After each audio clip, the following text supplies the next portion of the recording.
Hi, my name is Jasmine COF. So how many of you guys have gone onto a computer just today? Alright, so the majority of you guys. So as you can see, computers are being used more and more frequently, whether it's to find information or to communicate through others through social medias. When I say computers, I mean laptops, monitors, cell phones, anything that can get internet access. The proposition I'm going to argue for today is that computers have a positive effect on the way human beings think.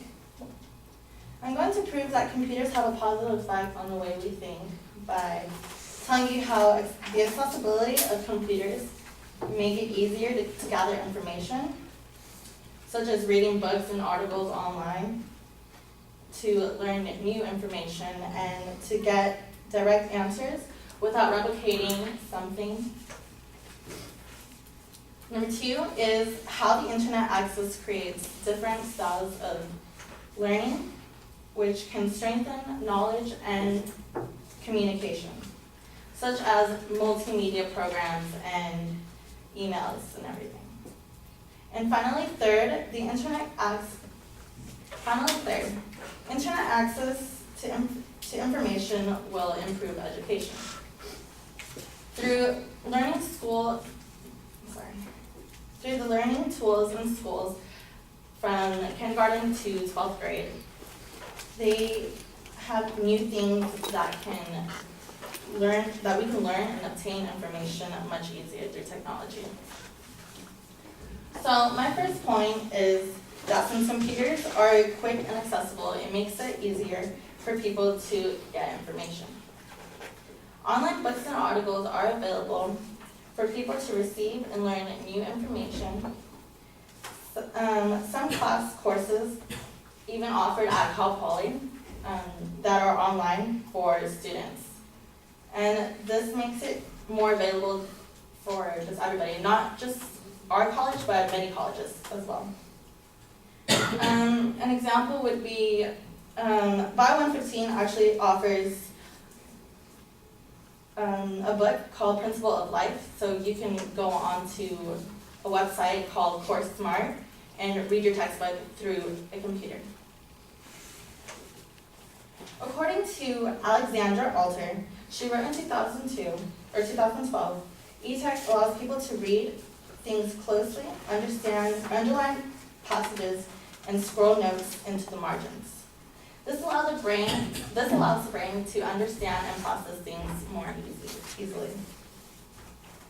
The internet also aids by giving people direct and shared information from others. Vince Cerf wrote that technology has a commercialization aspect, resulting in an extremely effective transition of research results into a broadly developed and available information infrastructure. Scientists also do this too. They actually go through a pre-review where other scientists can look at their work, whatever they wrote, before they publish it, see if everything is correct, and if they get the same results in their experiment, they can publish it for worldwide. Now moving on to my second point, internet access creates different learning processes that can strengthen knowledge and communication. There are different types of learning styles. There are 5. There is visual, logical, oral, verbal, and physical. Multimedia programs can use pictures and live video streams for images that will help in visual learning.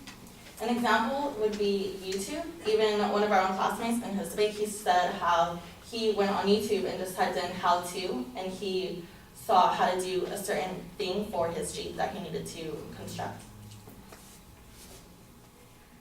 A large number of colleges also offer online courses for their students. This increases learning effectiveness. Associative learning is a type of social learning that is through communication. So this can be from emails, video conferences, and even instant messaging. Stefan Ramper wrote, "A majority of businesses around the globe use emails as the most employed method for rapid and effective office communication." Computer teaching. The computer is teaching them how to communicate with others in a fast and effective way. And my third and final point is that internet access will help higher education for higher education for students. With all the technology advances, there are new devices that are being put into schools, such as computers, laptops, smart boards, and iPads. Frank Marina, he is a teacher himself, and he wrote on October 15, 2013, that how smart boards are now able to record live lessons. So this is useful for any of his students who didn't understand the lesson and can go back and relearn it, and for students who are absent to learn it as well.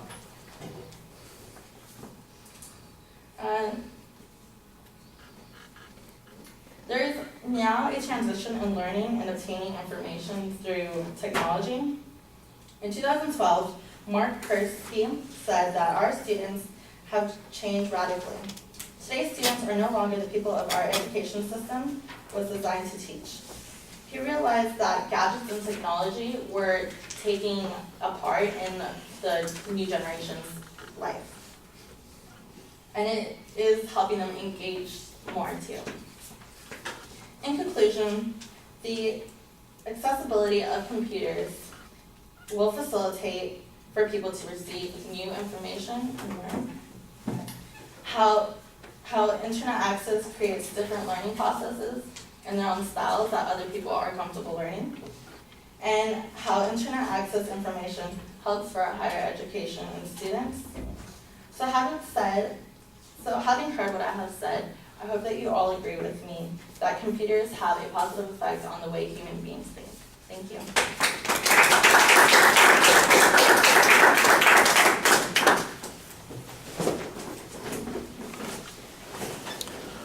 All right, Jasmine, you've got the proposition clearly identified. I like the audience survey as the attention device. That worked okay, although I'm not usually a fan of audience surveys. In this particular case, it went by quickly enough that it was painless.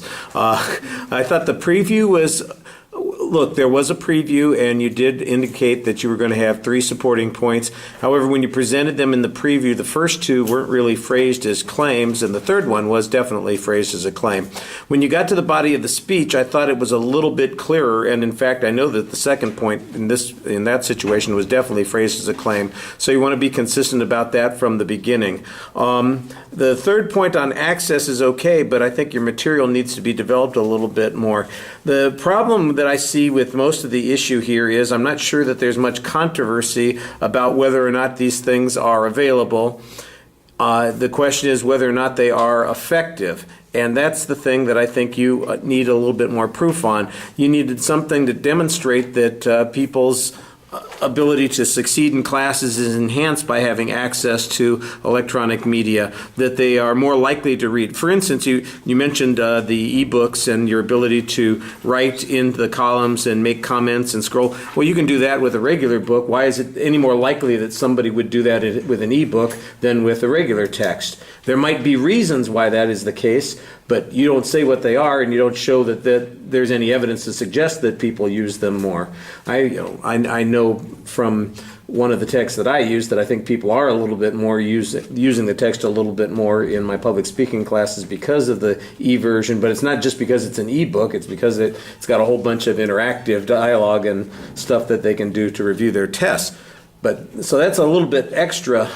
And you need some information that shows that those things can be effective. It improves scores, for instance. Like I said, I think generally there's not really much to argue about here. You're describing the world as it is and as it is becoming. So where is the dispute? To me, the dispute here is whether or not any of this is effective, whether or not it's making a difference, not whether or not it is present. And that's where I think... so far, all you've given us is the possibilities. You're selling us on the e-stuff, but what you're not doing is following up and showing us that it works. And that's where I think the dispute needs to be developed more. All right, thank you.